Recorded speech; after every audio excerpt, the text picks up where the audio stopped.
Hello, dear friends. This is Phone Support Channel. Before you start watching this video, please subscribe to the channel and give it a like.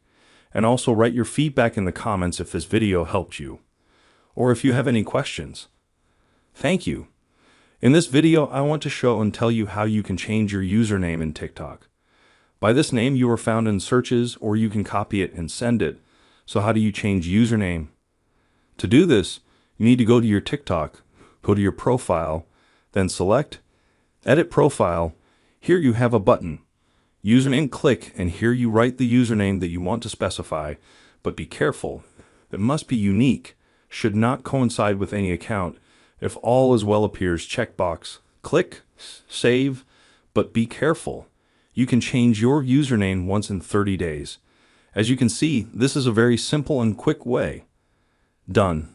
Nothing complicated. If you like this video, put likes and subscribe to the channel. And also watch other useful videos on the channel. That was Phone Support. Bye bye. See you later.